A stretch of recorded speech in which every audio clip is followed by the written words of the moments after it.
The atheist community is proud sponsors of the Atheist Experience, coming to you live here December 12th.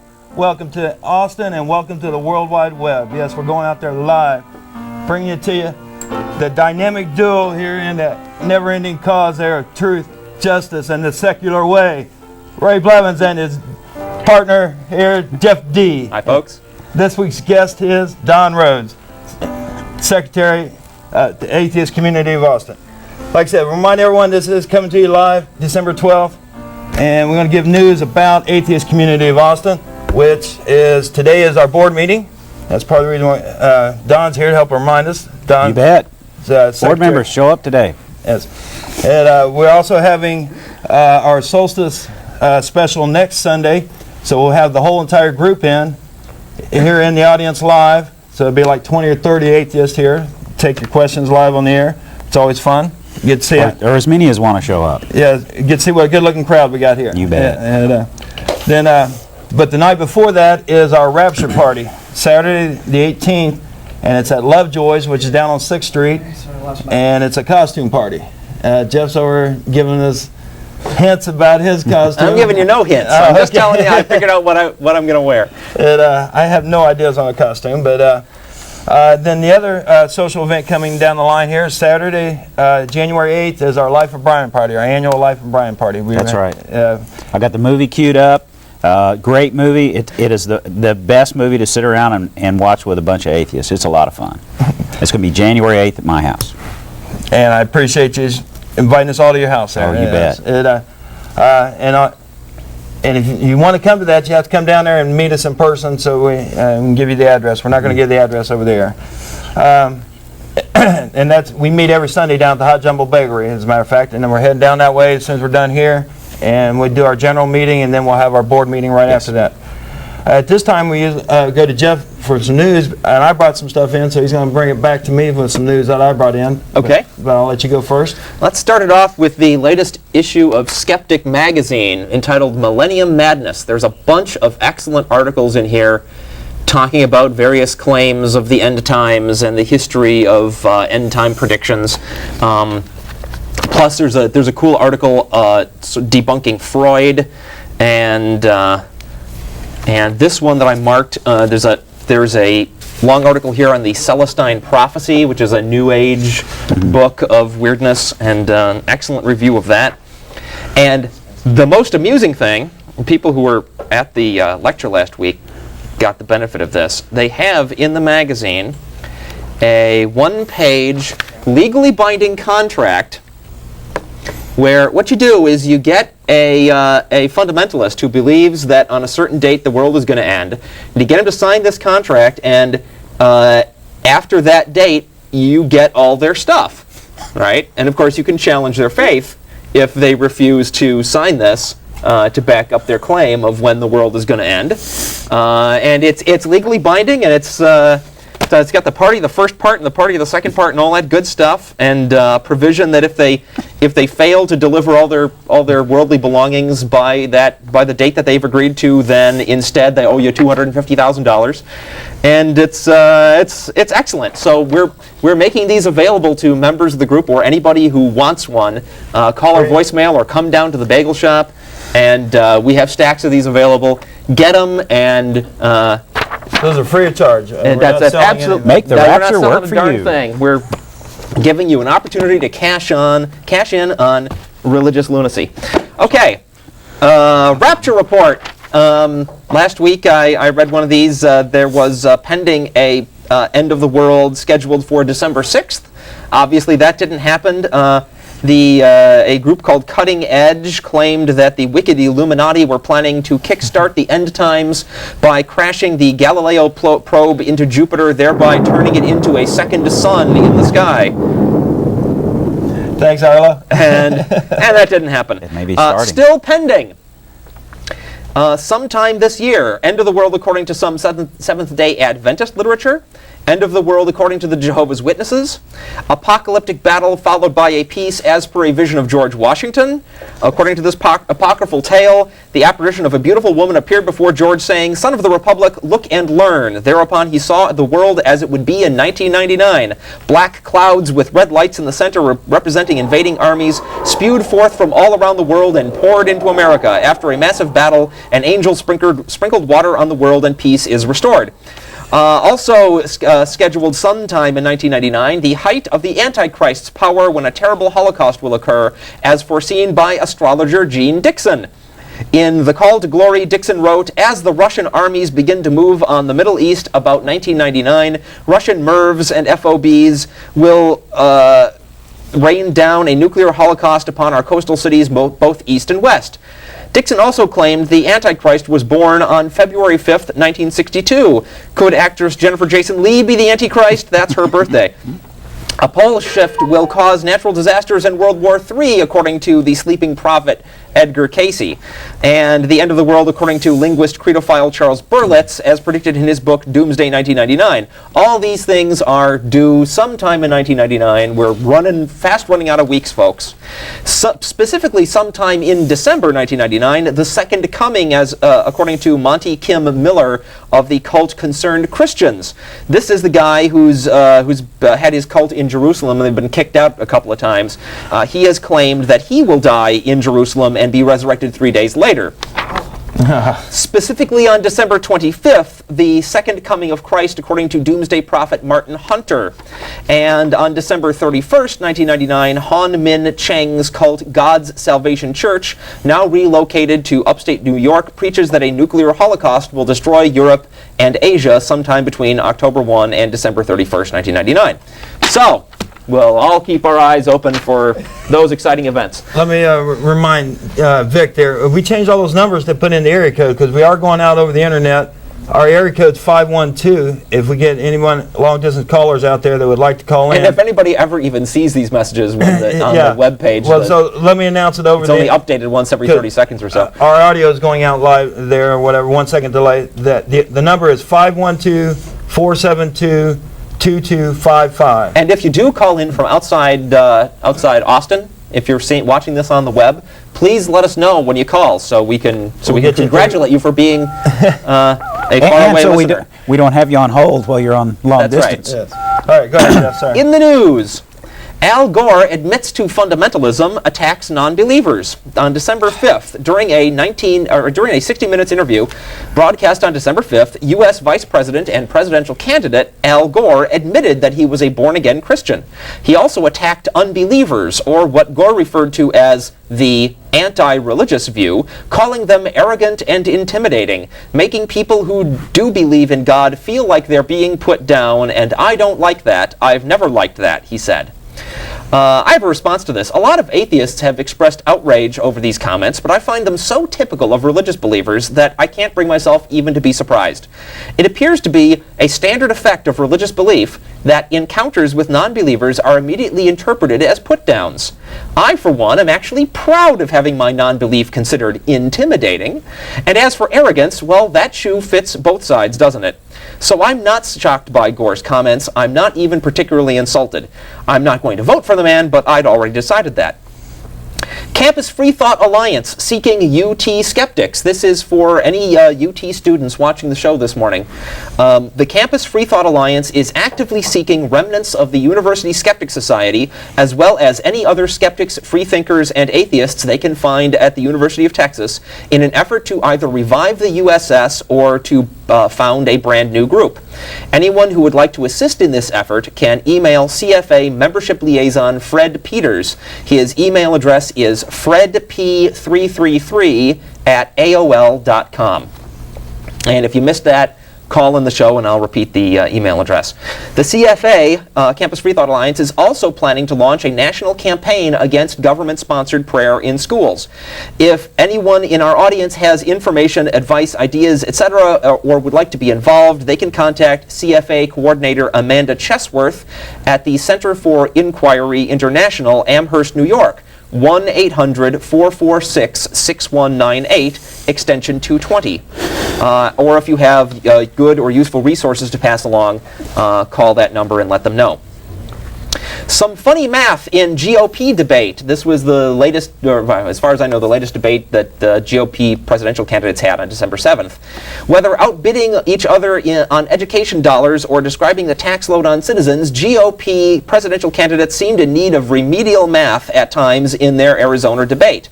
Candidates who vowed to put education more in the hands of local decision makers proposed expensive and perhaps even expansive federal programs Tuesday night to give parents the money to choose their schools.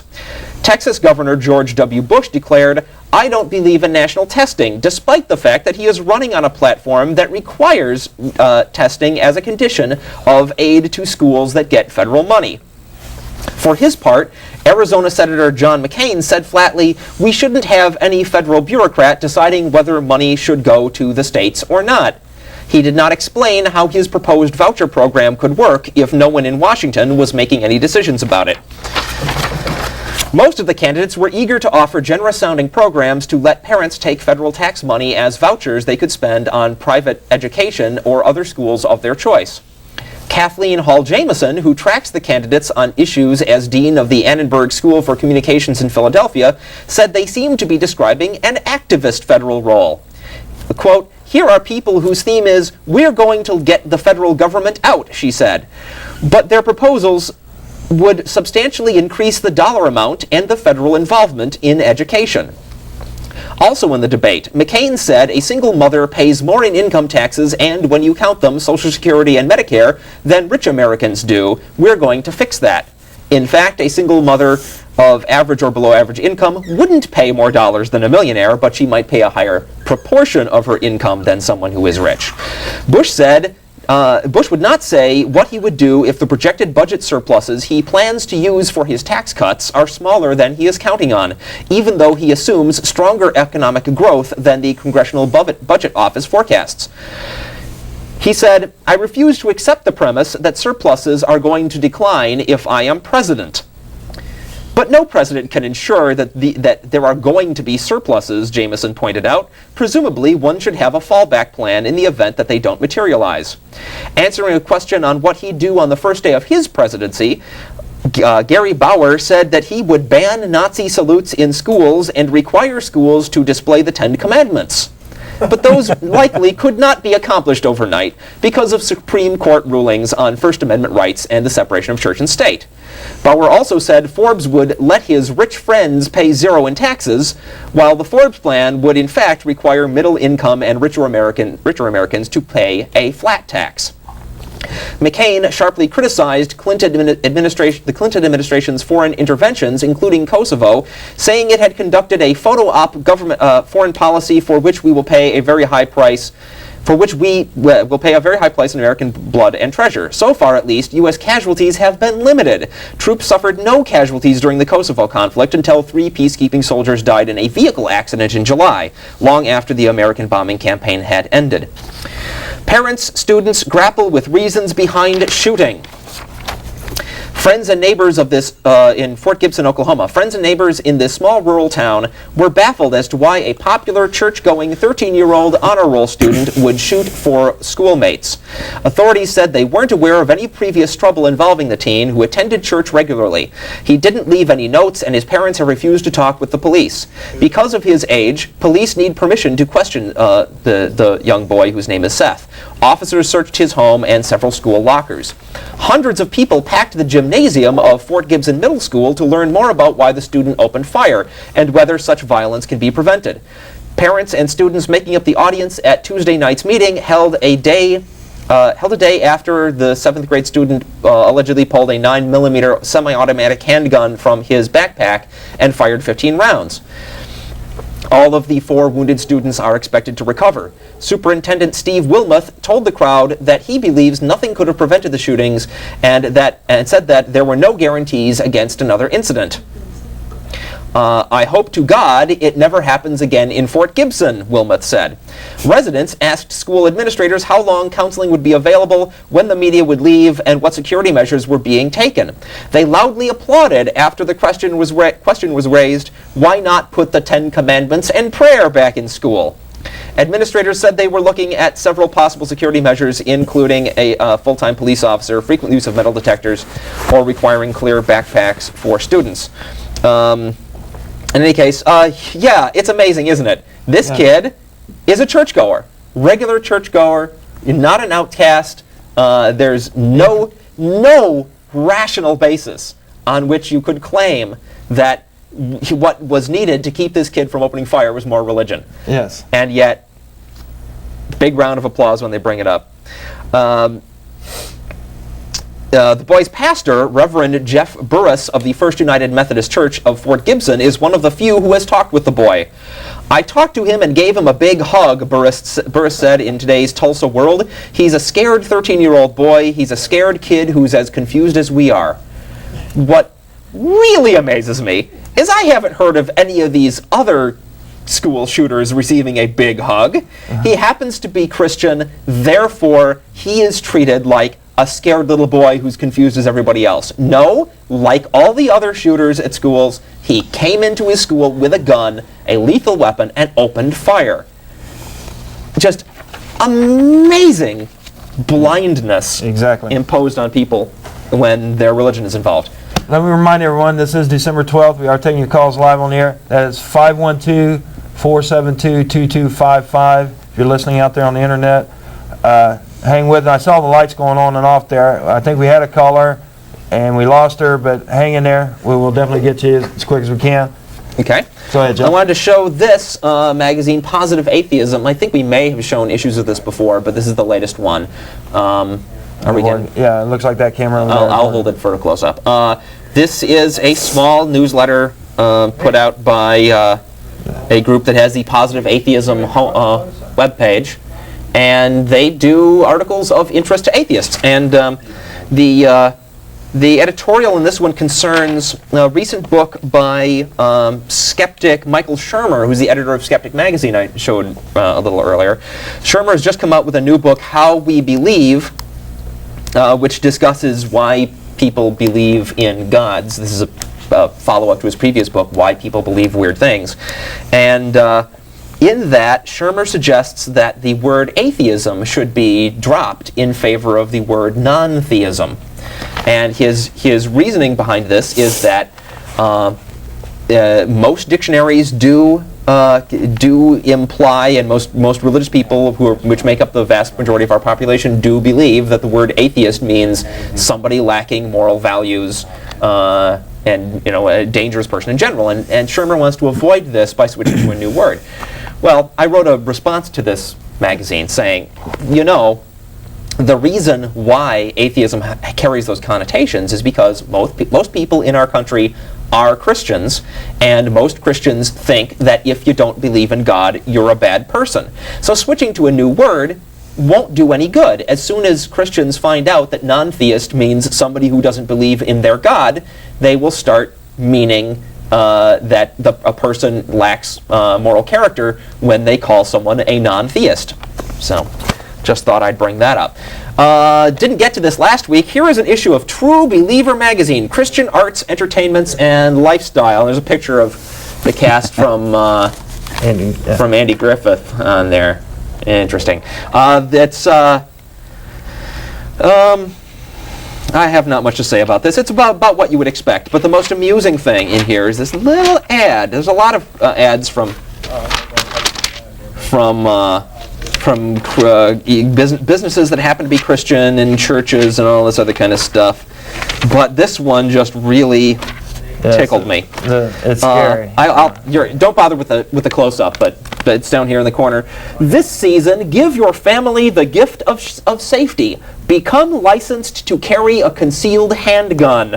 Register now to receive your license before Y2K.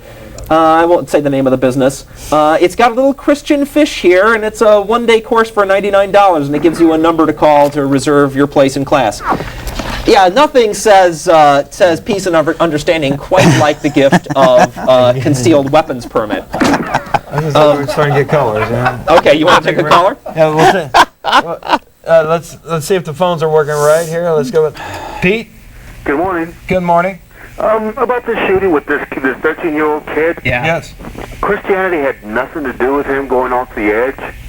Funny, Wait, because everybody that was not a church-going kid that has pulled a gun has been accused of doing so because they didn't get enough Christianity. And I was going to say, and it didn't prevent him from going either. That's really our the point. I mean, now we have a society where you can't discipline your children.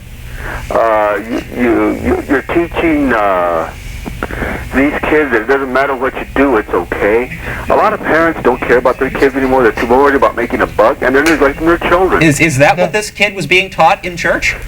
I think a lot of this, it's basically a smokescreen saying he went to church and this and that. Yeah, No, there's a quote from his pastor. Yeah, he was on. I saw him. This is a small town, 4,000 people.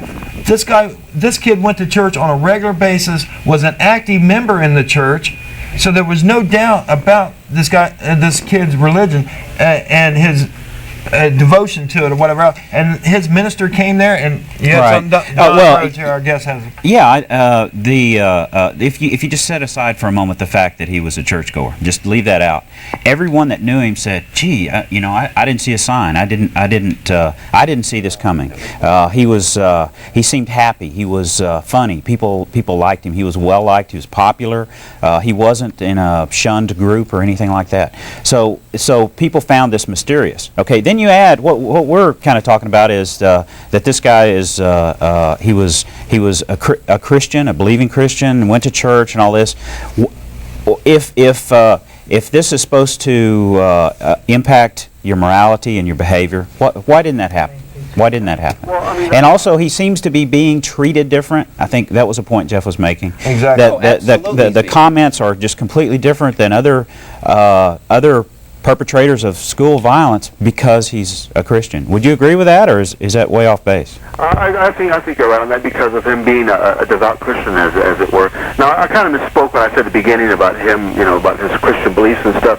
I think a lot of it had probably to do with his home life, because if this kid, a lot of times people go, I have a lot of friends who are very devout Christians, and the reason they go to church is because they're lonely. They have no home life. This kid was so devout to his church because he wasn't getting the love that he needed at home, and this is maybe his way of crying out and saying, let me clarify. Pay attention to me. Yeah, let me clarify something. We're not claiming that going to church is what resulted in this kid opening fire at school. We're not blaming church for making him shoot his gun off at school. What we are saying, I'm not on camera. Can I be on camera, please? Vic, go one, please.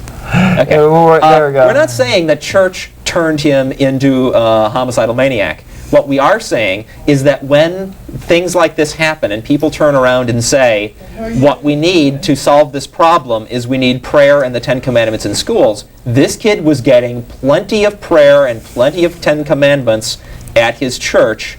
There is nothing about the absence of the prayer and the Ten Commandments in school that led to him pulling his gun out and shooting either. And that's our point. That's what I was trying to say about him being neglected at home by his parents. Yeah, we can't. Hang on a second, caller. We're having trouble hearing you. Yeah, we can't hear you in the studio here. We need to adjust the sound a little bit, and then if you would repeat your last sentence. Okay.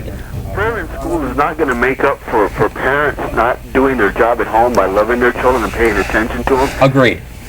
What they ought to do is eliminate that. Teach the kids what they need to teach them. That way they can deal with life as soon as they get out of school. That way they can have a good job and a good life.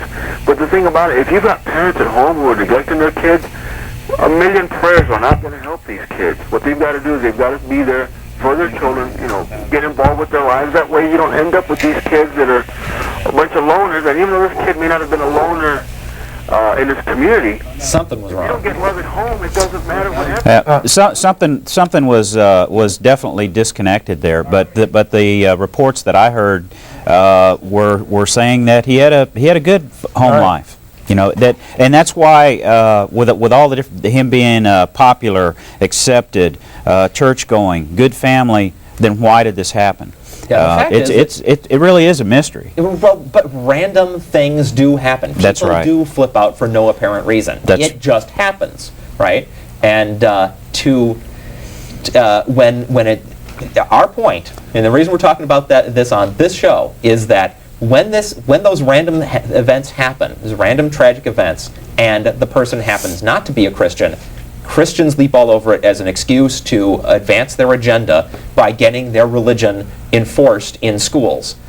And when it's not, when the person that shoots is a Christian, then it's backpedaling and making excuses and treating the shooter differently. That's our point. All right, Colin. We have a bunch to get to today. Okay, can I ask you a real quick question also? Quickly. Do y'all kind of celebrate Christmas in your homes, or? No, we were talking about that earlier. We're doing a solstice special. We celebrate the pagan history involved in that, and Don, our guest, has an answer for you today. Okay, thank you very much. All right, Sure, have a great sure. week. Thank you.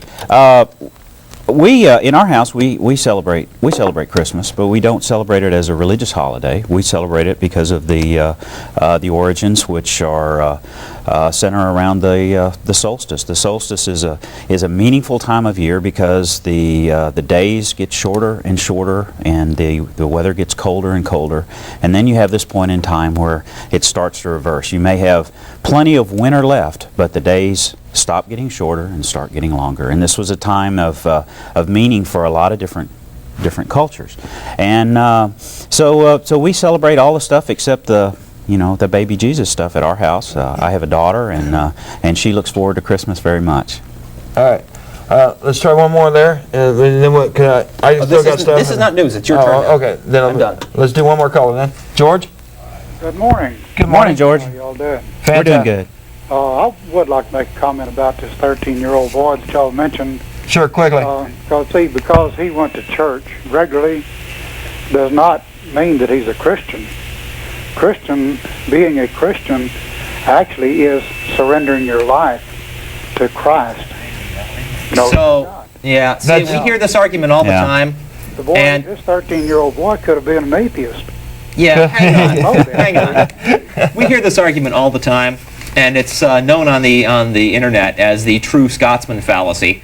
What you're doing is you're just taking the excuse that he did something bad in order to distance him from your religion, and that's just not fair. Well, see, okay, if a person claims to be a Christian, they're a Christian. You've got to take responsibility for that. There are lots of people that's going to church that are not Christian. Well, why don't they just stop that? We'd like to take this opportunity to invite every non-Christian who attends church to just stop, okay? Because your presence there, all that does is it gives Christians an excuse every time somebody who claims to be one of them flips out and does something crazy. It gives the rest of the Christians an excuse to claim, well, that wasn't really one of us, we're perfect. And it also points out the fallacy in the argument where I've had several callers call up and say 90% of the world is religious.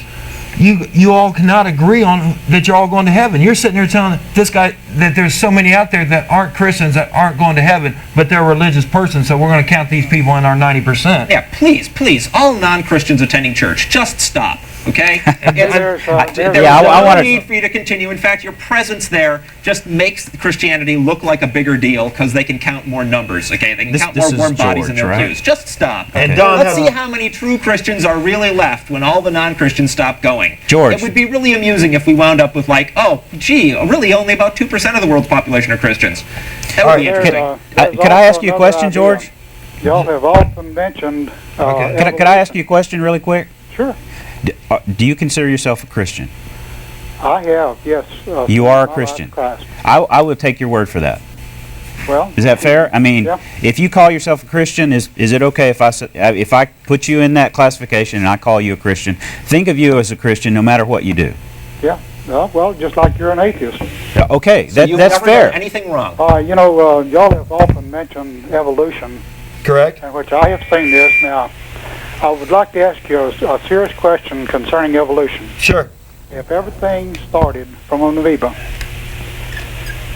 and everything evolved, then where is the transitional process? We have There are fossils of things here, and there are fossils of things there. What would But you? there What are would? no transitional What would it fossils. take? What characteristic would something have to display in order for you to look at it and say, yeah, that's a transition? Well, if something started as a fish, Yeah.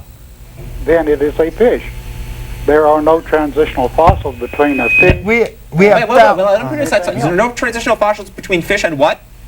There are no transitional fossils of a fish that evolved into be something else. How do you know? Wait a minute. What would it look like? There's not even any transitional fossils. concerning What human would a beings. transitional fossil look like? That's something I'm asking you. Well, we- it would we- look like a fish with longer fins that are jointed that can function as legs, and we have fossils of that. We have thousands of transitional forms in the museums right now, and we're finding more each and every year. This whole argument that there are no transitional forms really boils down to, I think if I could get you to spit it out, what you would have to say is that, well, nothing is a transitional form because when you look at it, it looks like a species. It looks like a complete animal, right? It doesn't have like half a head growing out of its side, you know, or half a wing. Well, yes, every life form that existed was there were a group of them. There were many at the time that were all pretty much the same, but it was in transition. It was a step along the process from one look to another. They're not going to be freakish mutants in order to be transitions. All they have to be is something that fits in the gap between one and the next.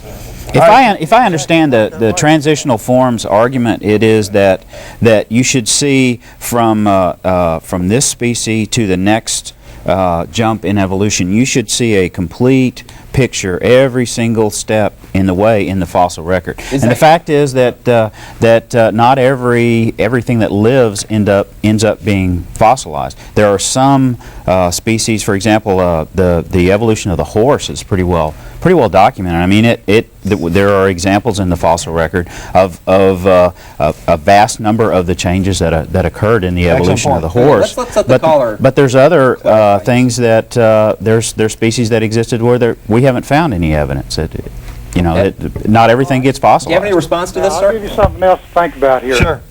Religion. The definition of religion says any specific system of belief, conduct, philosophy, or practice, which also makes atheism a religion. Oh, All right, thank you. We get that one quite often too. But anyway, If that is your definition of religion, then soccer is a religion. Okay. Yes. And if that's what you mean, sure, atheism is a religion. Okay. If religion means something that wishy-washy, if you're talking about some kind of organized veneration of some supernatural power or something, then no, atheism is not a religion. It's the definition of the lack of religion. all right, just remind everyone, we are coming at you live December 12th. Our telephone numbers are 512-472. Yeah, and we pay taxes. 2255. Because we are going out over the internet. We'd love to hear some out-of-town callers. But I did bring in some news I want to get to real quick here. I guess today is they celebrate the Virgin of Guadalupe. It's mostly a Mexican Catholics there. But supposedly this pregnant virgin, that blows me away. There's a pregnant virgin showed up to this peasant back in 31, and they've been celebrating this. But what struck me most about this was this paragraph here, and they just throw it in there, and if you're not reading it, it might slip right by you, but it just goes to point out the vanity of the religion. And this is yesterday's paper here, by the way, just as the Austin Statesman. Goes on, the dispute is throwing canonization for Diego, which would elevate him to sainthood, into question, and is testing the strength of faith in Mexico, the second largest Catholic country in the world, and the nation vital to the Vatican's influence in this hemisphere. They're not concerned with the truth. They're concerned with their influence and the money that's being brought in by the... So what is the dispute? That there are claims that this is in fact a fictional character? Exactly. That this Diego never existed, and there's 3 priests, and I can't read that, Amanda, I'm sorry. There are 3 priests that worked right there in the church saw supposedly this cloth that has the imprint of the Virgin on this cloth, and that and said he, as soon as he saw the cloth, that's when he became questioned. And it's so obvious that it's painted on. Because it's painted. It's so obvious that it's painted on. And the believers say, well, it's painted with a brush that is not of this world. Right.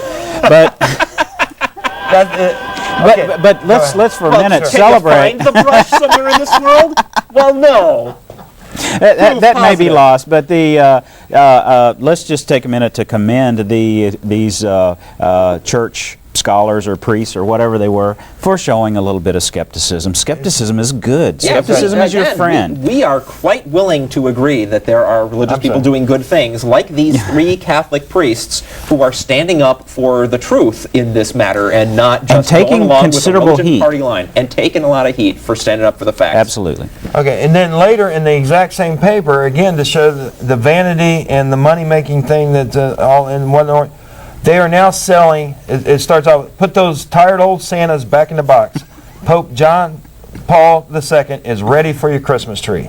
They're actually selling, the ornaments come in 10 different styles that include the kneeling Pope, the standing Pope with the cross. His Holiness comes in robes of white, gold, and red. I don't want to go into how much money they're charging for each one. It's a lot. It's a lot. The Vatican and the Conference of Catholic Bishops get 20% of the sales.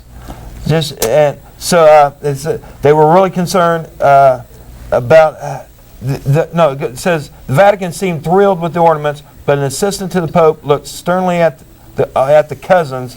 The cousins are the ones that are the ones making it. You boys better pay attention to the detail, or I will take this all away from you. So it just shows you how much the Vatican has their hand in that one money-making scheme with the Pope's likeness. Spiritual. Could we get a Ray Blevins Christmas tree ornament? Could we do that? Could we license that? I'm just and going to sell take like a round styrofoam ball with spray painted flesh tone. And that's Or gonna be my rate. the light bulb. Stick a light bulb on top. Yeah. Okay. The other bit. But that might be an amusing, project for the show. Let's It might be. Make your own atheist Christmas ornaments. Okay. Then the other thing that I brought in, this was that's cool. a little earlier in the week, and it goes along with what we're saying here. It says scientists count the minimum. You don't have to get in there. Counts the minimum genes essential for life. What the deal is, we've had several callers call in and say, what is the beginning of life and all that. We've talked about, there's a whole branch of science called biogenesis. And well, it turns out there's a project that I had no idea been going on for two years. Called the Minimal Genome Project. And it's been going on for 2 years. What they've done is they've taken a single cell bacteria where they have all 500 of the genes spelled out. They know exactly what they are, and they're knocking certain ones out and seeing if they can still live. And they've got down to a provisional 300. So they're not saying that these are the exact 300. They've taken the simplest life form known. Exactly. That has had its DNA structure completely identified, and they're getting rid of the extraneous ones. But which doesn't mean that you absolutely have to have 300 genes for life. Right. Exactly. It means this thing they couldn't knock out anymore without breaking it so far. But it goes on to say the ethicists, or there's a group from Stanford University Center for Biomedical Ethics. Just goes to show you, they want us to come up with the answers, but when we do, they tell us not to do it. They're basically watching this group real close, making sure what they're doing and all that. But these are the answers that the religious right is asking for. But at the same time, they won't let them They won't let them progress with it. Read the thing about they're worried. Some of the bioethicists are worried that this finding will mean that life all comes down to chemistry and genes and physics, and that there's nothing spiritual about it. Well, if that's the facts, then that is exactly what we ought to find. And to tie in with that, Amanda did this wonderful demonstration here. You want to do that? Yes, and I think this is wonderful. Can we get a big board about? No, I can do it right here. I can do it. Yeah. All right. What the deal is, in your worldview, we have our current worldview.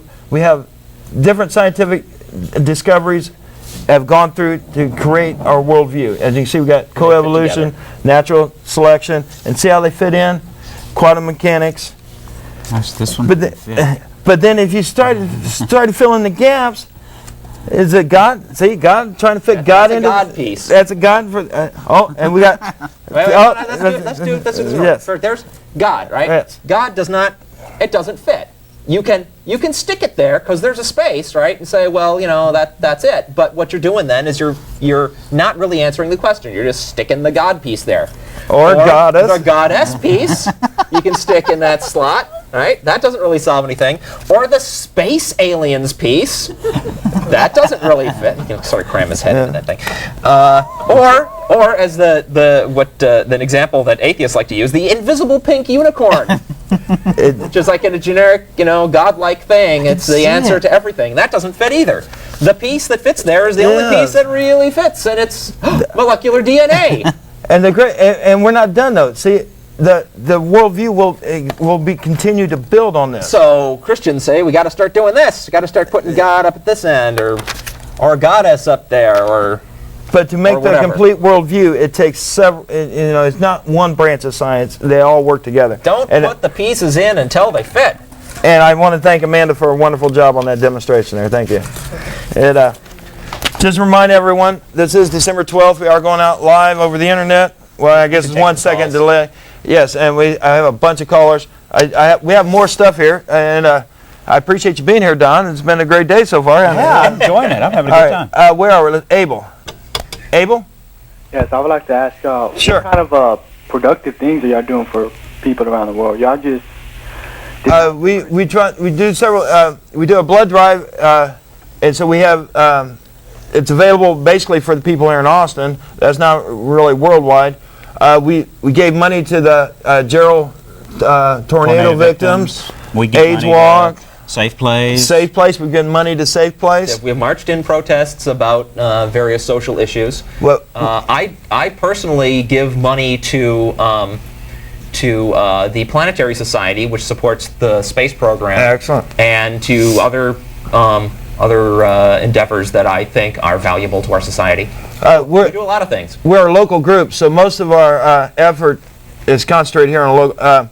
We have ties with national groups there, and we try to do what we can, but we are a small group.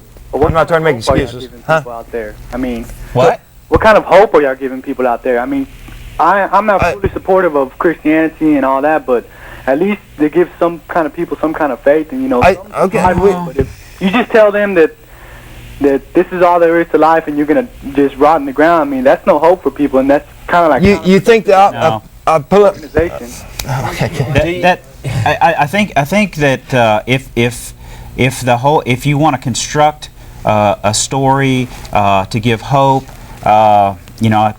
I've certainly seen this before. I remember a relative of mine, when he was 5 years old, his father was murdered, and one of the people at the funeral told him that his father was now a star in the sky, and I know they did that to make him feel better. But when I think he was 12 years old and still believing that.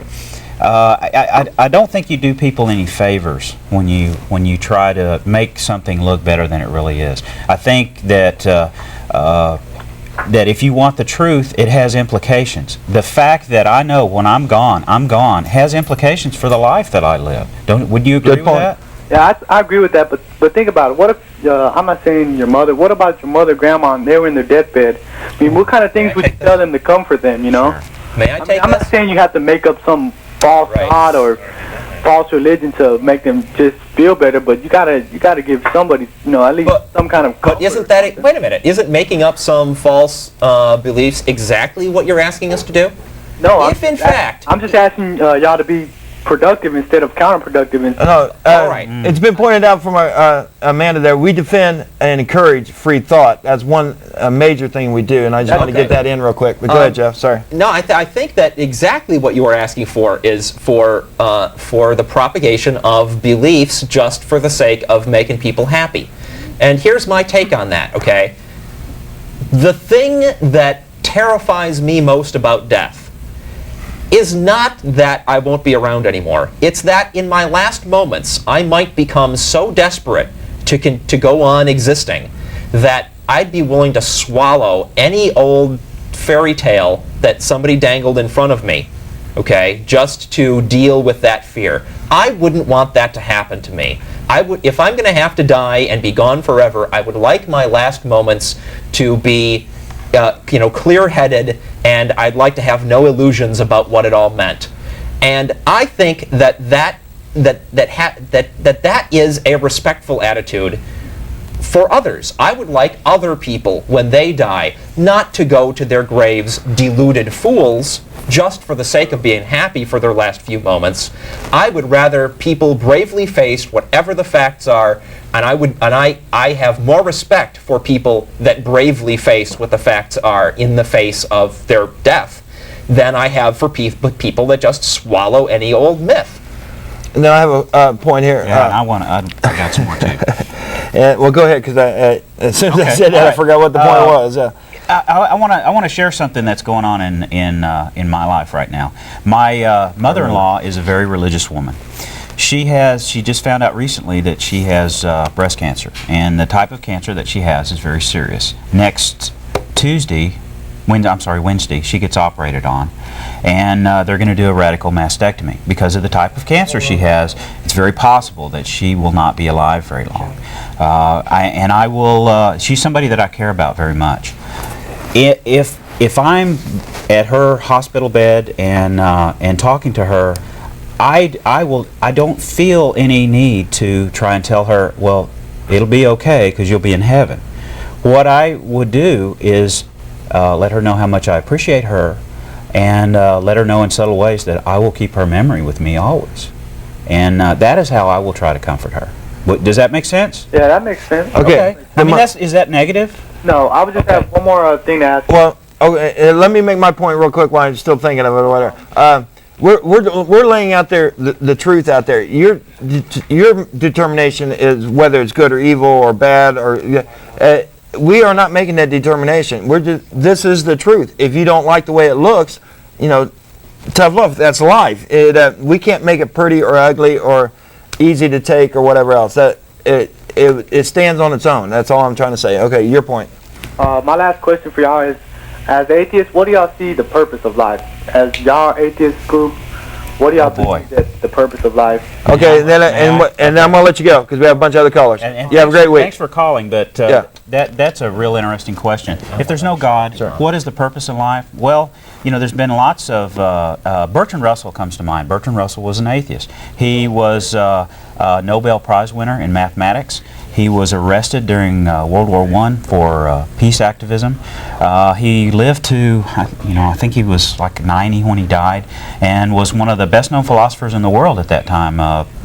Published author, everything. Okay, how can you say that this man didn't have a purpose in life? But he created his own purpose. There's not a one single purpose for everybody. Good point. You create your purpose in life. You realize that if you want purpose in your life, then go get one. It's up to you. It's your responsibility. It's not just there and everybody has the same thing. Your purpose in life is whatever you make it.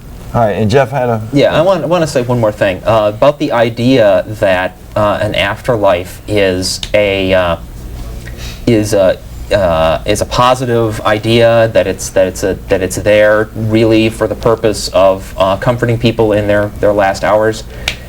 I would dispute that. It is only there to comfort people who happen to sign up for the religion that believes that. For the people that don't believe that, they have another place that they tell you that you go after you die. That is not at all positive.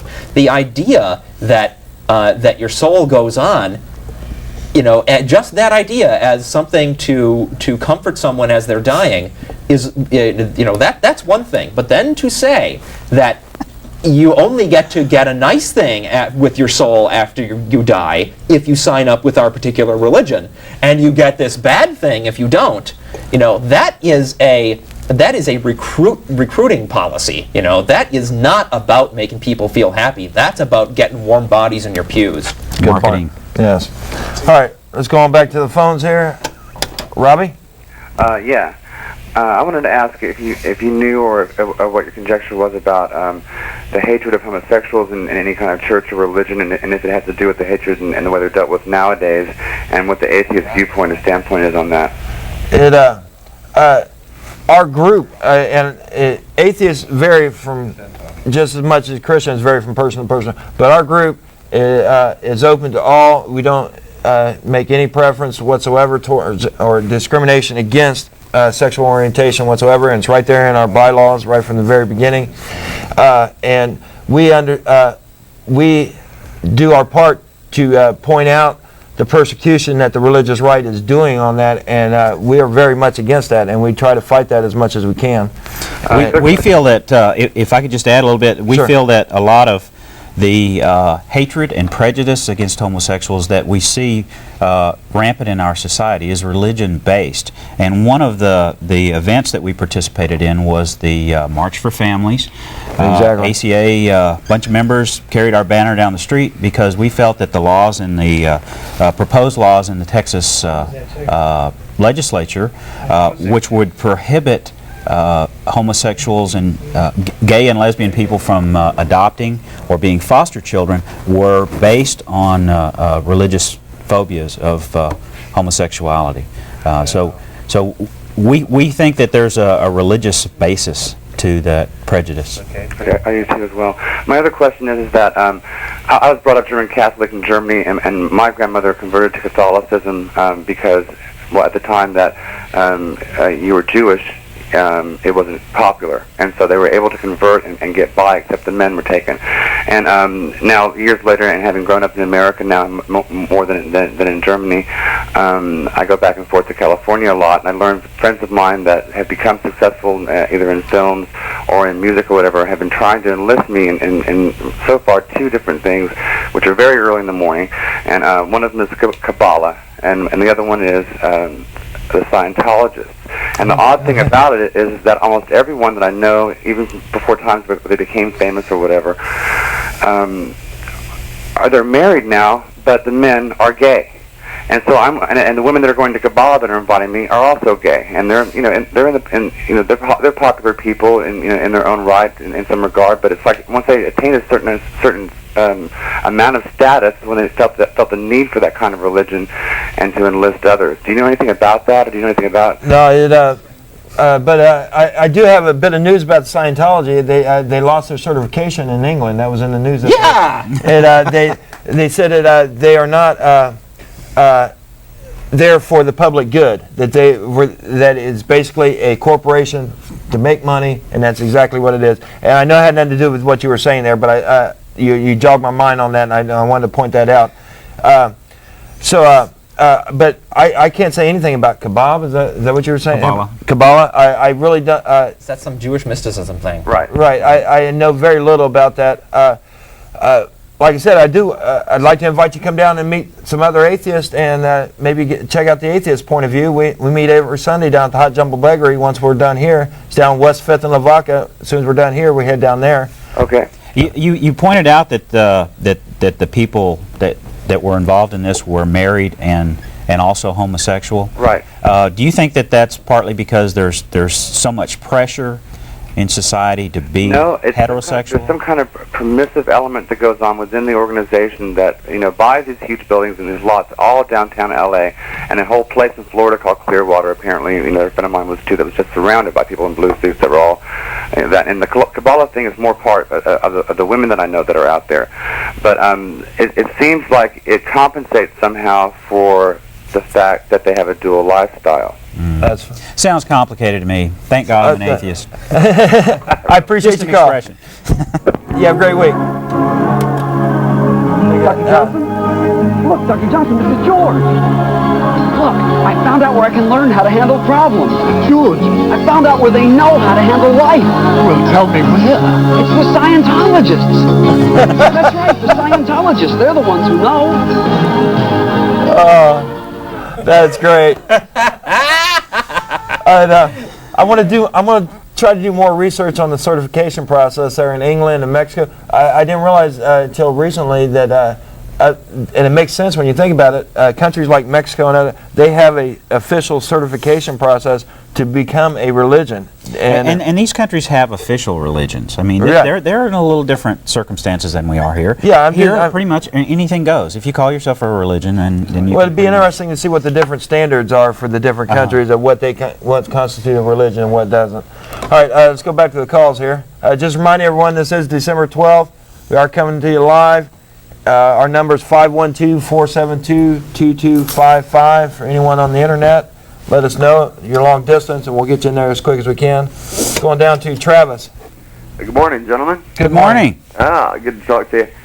In reference to the schoolboy Christian shooter, Yes. I thought I would quote Burroughs, who was an atheist, and say that man is a bad animal. And, really, here to quote someone else, Nietzsche said any group of people more than two instantly becomes a bureaucracy.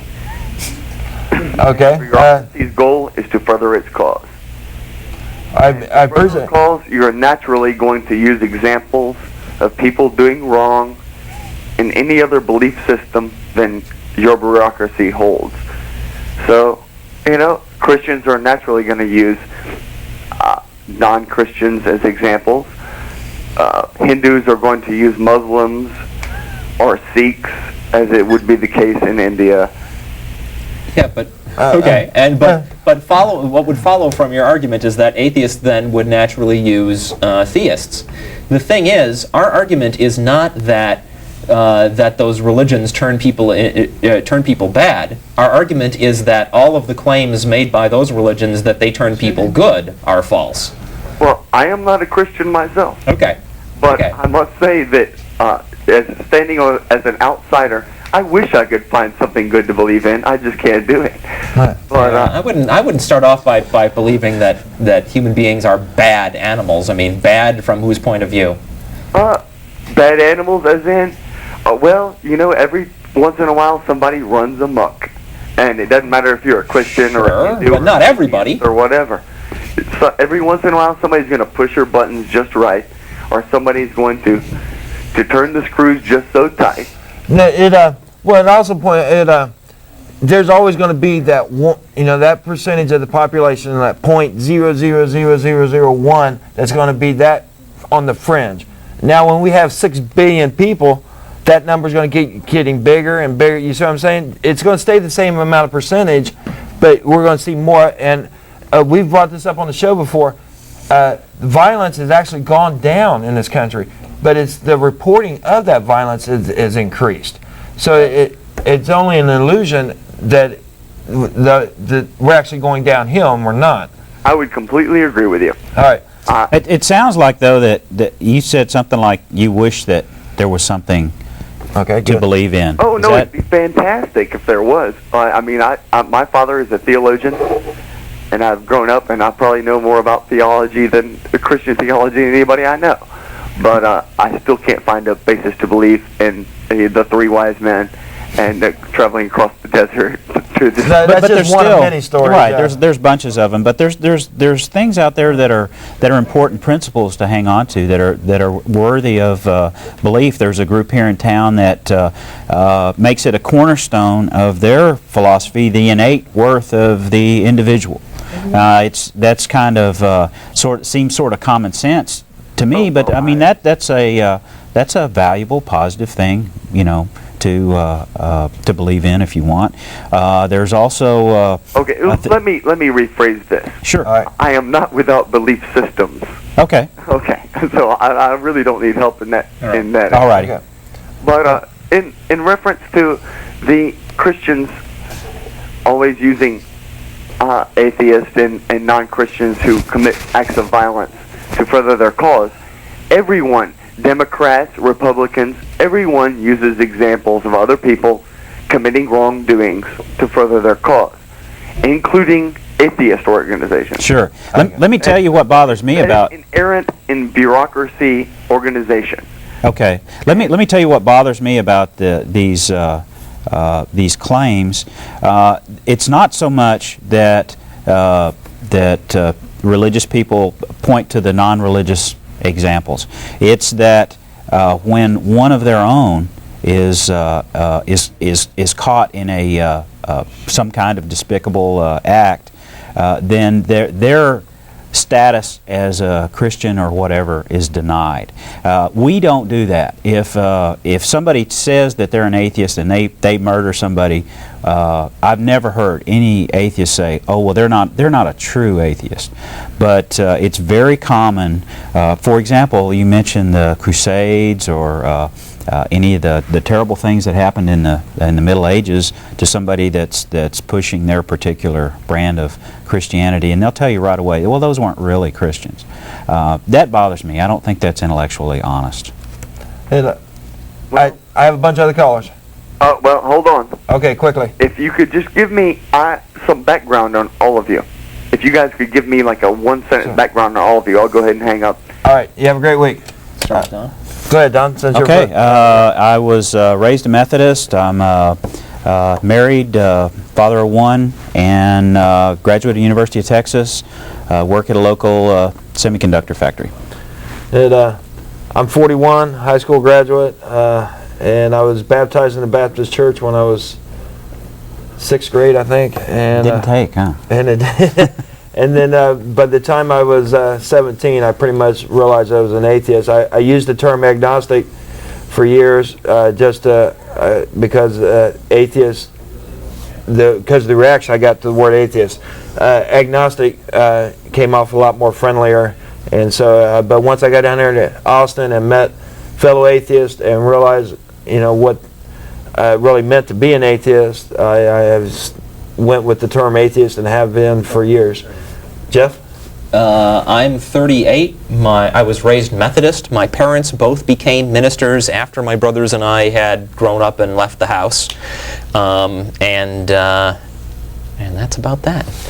Okay, and since we're taking a short break here, I want to get this, because I brought this in last week and I didn't get a chance to get to it. This is the covers of December Reader's Digest, December Time, and the December Life. And they're all discussing, this was 2,000 years of Christianity, this is Jesus at 2,000, and this is Who's Millennium. They all had one, they all had one thing in common. Great big Jesus heads on the cover. Oh. Yes, besides that, it's general consensus among the religious scholars or whatever else, we do not know the exact year when Jesus was born. They've gone that far to admit that, and I applaud them. Go the rest of the way. It's a Jesus myth. Look at it. Do the research. Now you listen here. He's not the Messiah. He's a very naughty boy.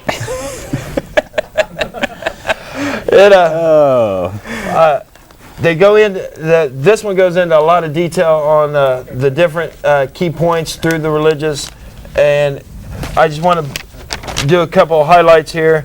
They go on and use that same term about how many billions of religious people we have out there, but then go on to say that we have 20,000 different denominations of those supposed Christians.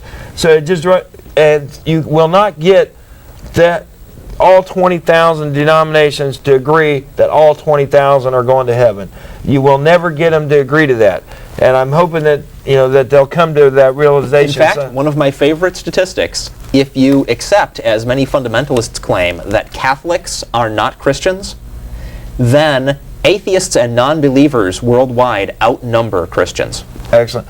But the other thing is, and that's assuming that all Christians other than Catholics really are Christians and not these fabled non-believers going to church. You take them out and it's like there's not even a contest.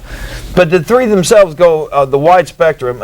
This one goes into trying to get as much history and accurate information as possible. This one takes as authors fictional recreation of biblical stories there, and it just he goes to the extreme on some of it. Oh, and he makes wild statements like that it's been a fad in recent years to question the historicity of Jesus. No.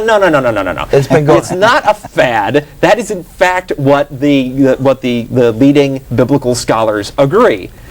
And then this one just basically makes Christianity as our savior, or what? A better word than that. That it is what's brought about all the good. I'd like to point out, they've had 2,000 years, and they're just responsible for all the bad too. Is the world all better? Yes, No. it's not a perfect world. So they'll have to include all the bad and everything else. And the major point I want to point out is the 21st century does not start until 2001. That's right. So we can expect all these predictions of the end times to get bumped forward one more year, which is great because we're going to have so much fun for the next 2 years making fun of people that believe that Jesus is about to appear. I mean, Dan Rather himself said on the news the other day that the 21st century was starting here in 25 days or whatever else. It is not. He said it, a week or so ago, whatever, when 25 days would have been. But we look at it as a point to have one hell of a party 2 years in a row. I'm gonna party. Yes, sir. Real hard this time, like it's 1999, and then I'll party like it's 1999 on 2001 also. I see the calls are really backing up, but I did bring the Time article about the evolution. We talked about it, so if that caller calls in, we have it here, and we'll bring it. Some of these folks have been holding for a really long time. Let me just say thank you very much for your patience. Sorry it takes us so long. Let's go on down to Rock. Hi there, Jeff, Ray, Don. How you doing? Doing great, Rock. You talked earlier about origins of life. Yes. And someone called also and asked about what kind of hope can atheists bring? And it recalls something to mind that I read on the internet a few weeks ago. Yes. And now this has to be taken grain of salt. It's just a theory. Okay. But it comes from a scientist, and I apologize, I don't have the guy's name in front of me, but a well-known scientist who's had a lot of radical theories come true. He has a theory that it's possible that life originated hundreds of miles below the surface of the Earth in the form of extremely simple bacteria. I've heard of that. You heard that theory? I've heard that theory, yeah. And there's a lot of credible evidence to back it up, but it is at this point just a theory. Right. Now, as far as giving hope, it's kind of got, I see it in two ways. One is, we're not going to run out of oil and gas anytime if this is true. but more fundamentally, if life originated well down inside the Earth, remember there's no weather down there, nothing really changes very much that we know of. It's just very hot and very high pressure. Right. And if life is down there in a simple form and it kind of percolated up to the surface gradually to reemerge in this form that takes energy from the sun mainly, it suggests that if we really screw things up here on the surface, that life could reemerge sometime in the far distant future. Sure. It would take a while, though. It would take a while, yeah. I think you'd find that for a lot of people who are grasping at the idea of heaven for their hope, what you just described isn't going to work, because they're wondering what's in it for me. Oh, that's a good point. You're saying, I mean, really, what would say is the origin of life really is from a place that really resembles hell more than heaven. I like that. So what? They're more worried about the fact that they'll stop existing when they die. They don't really care so much about whether life, if all life on Earth ends, whether it has a chance of starting up again. That's not really an issue. Right. That's not the kind of hope they're talking about. They want to go to Happy Land and live in harmony with their God forever. We've been informed that free thinkers work and hope for longer lives, greater opportunities for self-fulfillment, more equality for blacks, women, gays, and all. And I'd like to take this opportunity once again to point out, if you want to live forever, the thing to do is support research into human life extension. If in fact there is no such thing as a soul, and the evidence is really starting to mount up, then mortality is fundamentally an engineering problem. So... it can be fixed. Also, I think Rock would probably agree that these findings in science that point to our origins are very exciting. They are the fact that life has developed into such complex forms on this planet is absolutely extraordinary, unless it's magic, and then it's just, you know, kind of a magic trick. But otherwise, you know, the idea that these developments could take place is just extraordinary. It's well, of course, in the paper today, I'm sure you may have noticed the whole thing where they're talking about oceans on Mars and how that's becoming a accepted thing, and that may have implications for Origins as well. Yeah, there's new photographs from the surveyor. From the surveyor, yeah. Well, I appreciate your call, Rock. Sure, pleasure. And you have a great week. You too can be a Martian. Great job, Arlo. I don't know where you get those. All right, let's go on down to Todd. Yes, I've got some comments about your show here. About thanks for holding so long, by the way, Todd. Oh, well, I've got a whole page of notes now that I've been taking. Well, quickly, because we got other callers too. I appreciate you holding on, though. Go ahead. That scientist that Rock just mentioned, his name is Thomas Gould. Okay. Gould? Yes, Thomas Gould, and do a Leica search or something for him. And he's got all kinds of really interesting theories, including cosmology theories. Okay. So he covers all the ground, and he's really weird. Oh, I was going to say, I don't know the name. Would you consider him a credible scientist? In your opinion? I would consider him a credible source if I were to write interesting science fiction. What is his background? What's his training? I'm not exactly sure about that. I get a little nervous when I hear about, you know, some some fringe scientist who's talking about both the origin of life and cosmology. It's a really different field. This is why I say go and do your own search on. Yeah, we'll have to do some more research. Sounds like an interesting gentleman. But I have heard the idea that life started, deeper in the earth. Like volcanic fissures and stuff. Right, and from other sources than that. It's attached to Thomas Gould's name, so I appreciate that. I don't know much about him. It sounds very crackpot. Yeah, I'll look into it. Yeah, but a lot of times these guys really stimulate thinking. Right, exactly. I mean, that's what science fiction is. Yeah. All right, but go ahead. You had other reason for calling, yes. Well, the hope that you guys have is that more people will be rational, and that will make life better here and now. Thank you. Yes. Yes, thank you. Great input, yes. And also about evolution and transitional forms. Well, all forms are transitional, at least the ones that get to reproduce. Exactly. When these people say there's no transitional forms, what they really mean is there's no freakish mutants that you look at and they clearly couldn't have lived because they're these weird, halfway forms, and that's what they don't see, and so they assume, everything's a species, therefore it can't be a transitional form. They just don't get the concept. Right. And one thing to really play with if you've got access to the internet is a field called artificial life. Oh yeah. And in fact, Richard Dawkins in The Blind Watchmaker, there's a little diskette that comes with artificial life programs on it. And that was I know y'all are all probably Richard Dawkins fans. Yeah, I got a cheaper edition. I didn't get the cool software. I played with various A-Life programs. And of course, this goes back to John Conway's classic Game of Life. I don't know if y'all have heard. I'm familiar with it. Yeah. Someone else and I've wrote a program. I just love the name of this. It's called Evolvomatic. Amanda, have you heard of that one? Evolvomatic? My wife was collecting A-Life programs for a while. Yeah, okay. And I just love the name of that. And I've been able to make, ring fungus-looking forms and stuff like that. It's really an interesting program. Well, we just want to remind everyone that we're meeting at the Hot Jumbo Bakery, and we'd like to invite you on down to meet us in person and maybe share some software. I plan to one of these days. All right. Continue on. Piracy at the we're not talking bootleg software. We're talking shareware. Okay. There's a lot of shareware like A-Life. That's true. AI. Right, exactly. It's free and very enlightening.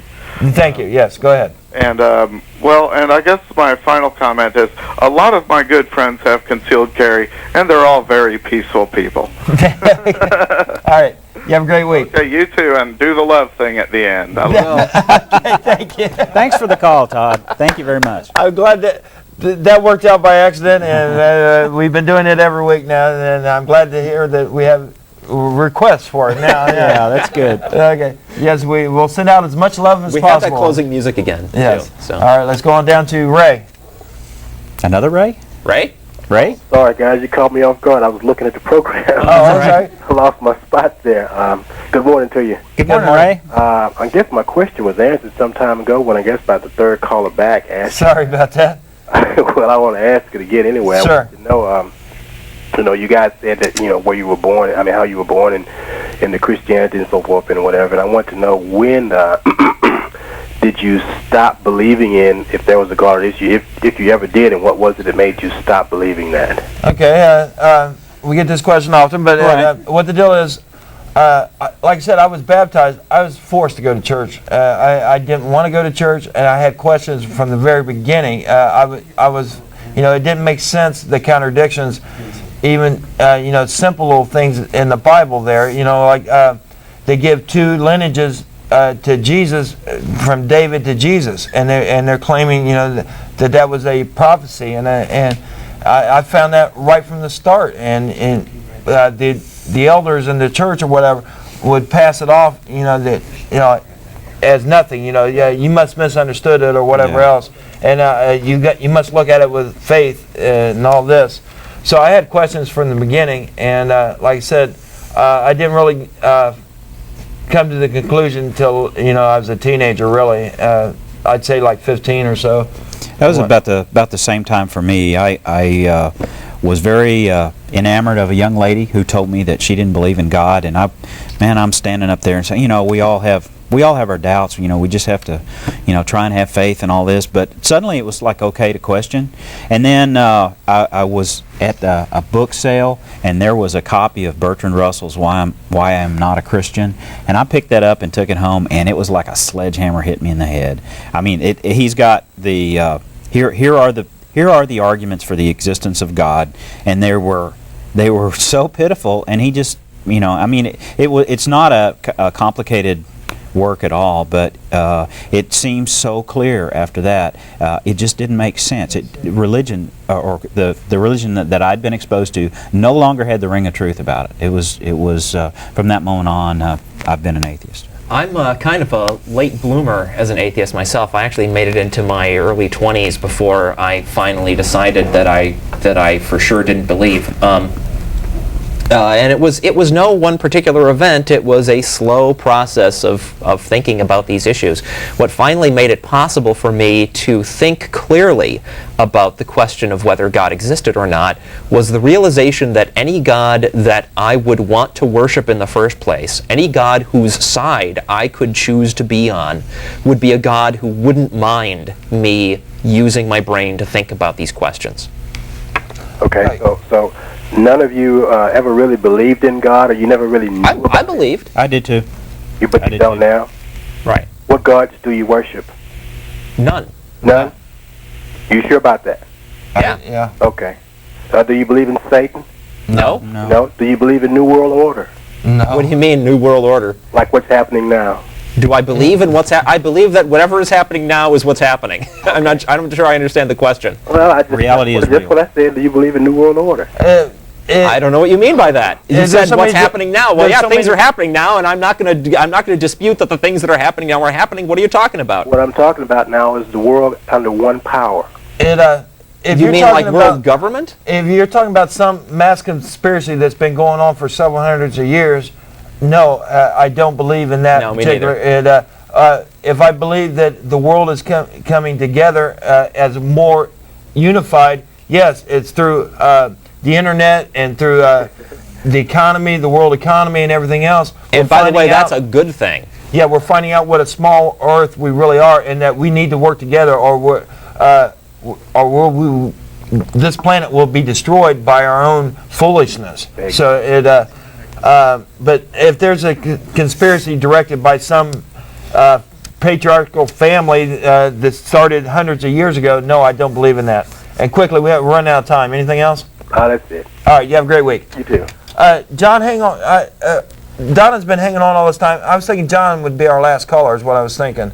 We'll do Donna, and then we'll save John to be our last caller. Okay. All right. Let's go on down to Donna. Hello. Yeah, I appreciate you holding on all this time. Thank you. This is the first time I've ever tuned in, and I was shocked to see just atheist community. I didn't know there was such a thing to begin with. Shocked. So I'm glad we got you on the phone. Yes. Are you offended? Not offended at all. Shocked. Okay. Shocked. Okay. I guess I've been through the whole thing. The being atheist, unsure, New Age, the works, and it may shock you to find out I was raised Methodist and now I am Baptist, which I thought was the last place I would ever set foot in.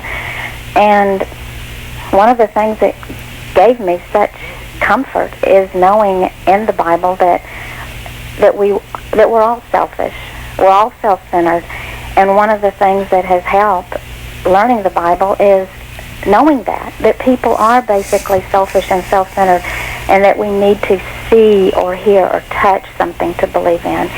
And in my opinion, I think the three of you and your whole group is on a search, and I think that you're at that point now that it's just more comfortable, I know, for us to believe something in ourselves rather than this higher being that we can't see or hear or touch.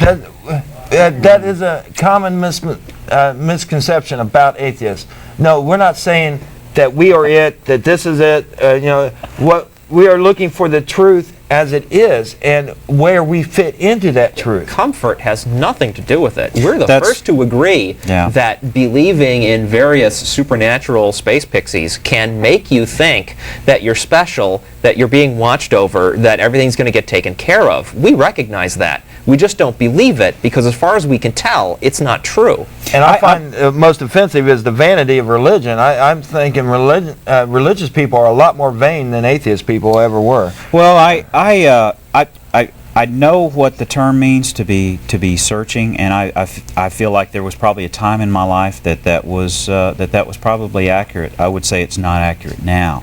I went through times, when I was in that moment where it was okay to question. I started reading the Bible. I read the whole thing. I read about alternative religions. What's Buddhism, and what's the difference between Baptist, Methodist, and all that. Because at the time it seemed, well, religion's okay as long as you get the right one, the true one. And the conclusion that I came to was that none of the ones that I came in contact with were true. None of them were based on truth. Well, I'm not saying it's a religion or a church or a group. I think it's all an individual search, and it has nothing to do with any religion or Baptist, Methodist, or Christian or Catholic. I'm just saying it is all up to the individual, and God. What is?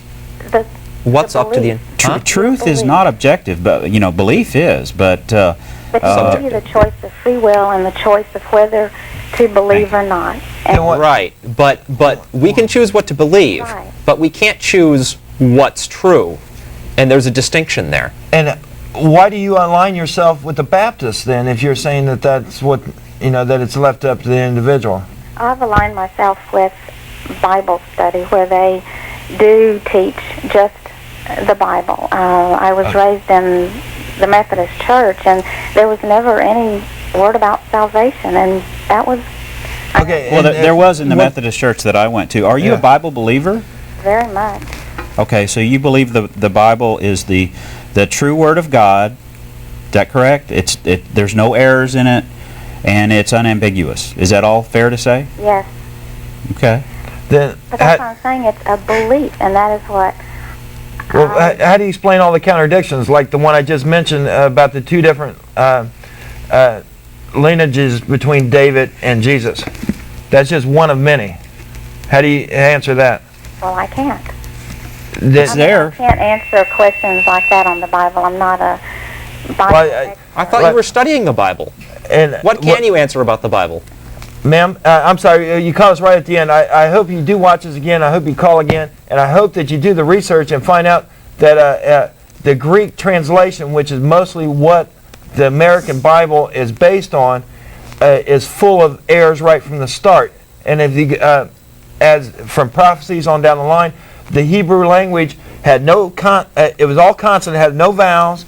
It didn't have verbs as we think of as past tense, present tense, or whatever. The verbs were all in present tense, and so it was up to the translator to decide whether or not they were talking about past tense or they were making predictions about the future. So a lot of those predictions are just mistakes that were made when the Greek translation. I'm going to have to let you go because I do want John Koontz to get on. I'd like to answer and that. You have a great week, man. Real go specifically, I think it's important if it means something, whether it's true or not, then please wrestle with this. In Luke 3:23, it says Jesus, the son of Joseph, which was the son of Heli. And in Matthew 1:16, it said Jacob begat Joseph, the husband of Mary. So who was Jesus' grandfather? The Bible disagrees. That's a contradiction. Anything contradictory cannot be true. I mean, that's only 2 generations. They couldn't even get 2 generations right, the grandparents or whatever. All right. Let's go to John Koontz. John Koontz is our co-chairperson for Atheist Community Austin, and you get to be our last caller, John. Hey, Ray, good show. Thank you. How many minutes are on the clock there? Say again? How many minutes are on the clock? 4.5, 6.5. Okay. 5.5. Go on. It's down to 5 now. Go ahead, quickly. I'm sorry. 7.5. What was that about Python skit happening right here? Okay. First of all, the newsletter. I'm going down to pick them up right now. So anybody out there want their newsletter. Also, I don't know if you mentioned the Rapture party. Yes, I did, but feel free to do it again. Okay, go right ahead. It's going to be on the 18th, Saturday, about 7 o'clock. At Lovejoy's. We're going to be at Lovejoy's, and we're going to be dressing up as we... What's that address on Lovejoy? No, I can't remember. It's just north. It's like half a block north of 6th Street. Oh, okay. It's downtown. Yeah, it's downtown. And then the other thing I just wanted to go back and say something about, we get this frequently, it seems like, where these fundamentalist Christians say you can't raise your kids anymore. I just like to say that's total nonsense. I don't know where they get the idea they can't raise their kids. Maybe because they're not trying hard enough. Exactly. They're not, doing what they need to do. But there's a number of people in our group with kids who all seem extremely well behaved and know how to act and treat other people. So you don't need any God or religion to raise kids, and you don't need to worry about the government getting in your way. That's simply nonsense. I think the problems that they're having is that now it's very unpopular, even criminal in some cases, to use severe corporal punishment on kids, especially in public. Yeah, I guess that puts a crimp on the style of some of the fundamentalists like to beat the tar out of kids. Right, well, yes. And that does happen, and it ought to be, known. Yeah, maybe they're upset because so many of their children are growing up and saying, we just don't believe this ridiculous nonsense anymore. I think that's a lot of it from working with a lot of kids, and some of them are fundamentalists. That's what happens. They don't like it when the kid starts to be able to think for themselves. Mm-hmm. And the last thing I'll say, and I'll get off here, is, a lot of times we get on the show this talk about, well, we have to somehow justify ourselves as the atheist community of Austin in terms of doing good things in the world. Well, a bowling league doesn't have to justify itself by doing things like that. If you look at our Constitution and our bylaws and what we set out to do, we do all those things. So we do what we say we're going to do. I think it's a fair question, though, from people who think that you need to have a religious belief in order to do good things. They want to know if, in fact, we are doing good things. That's okay. That's okay, but one of the main things that we do, and that can't, and this, is that we try to promote rational thinking, and we try to get people to think clearly and question their cherished beliefs, which is probably the most important thing we could do. Right. So that's probably what our most important task would be. So anyway, I'll get off the thing here in case you need to do anything else there. All right, great. Yeah, and we'll see you down at the bagel shop. Right. Bye, John. Bye. Well, let's close out with our. This is the opening paragraph to our bylaws and everything. The Atheist Community of Austin is organized as a nonprofit educational corporation to develop and support atheist community, to provide opportunities for socializing and friendship, to promote atheist viewpoints, to encourage positive atheist culture, to defend the First Amendment principle of church-state separation, and to oppose discrimination against atheists, and to work with other organizations in pursuit of common goals. That, I think, says it pretty good. And this organization shall operate in an open, democratic manner without discrimination as to gender, race, age, sexual orientation, ethnic origin, nationality, or disability. So we welcome all free thinkers to the group. And That's the main thing, and I think we've done a great job. We've been together now for almost 5 years. Yeah. We've been an official nonprofit group for over 3 years. So and we love hearing from the callers and let us know how we're doing. We want to thank my crew that comes out here every week. You guys do a great job. Next Sunday is our solstice special. You get to meet the whole group. So and just remind everyone, January 11th is 2 years. I'll be stepping down. Jeff will be stepping up as host.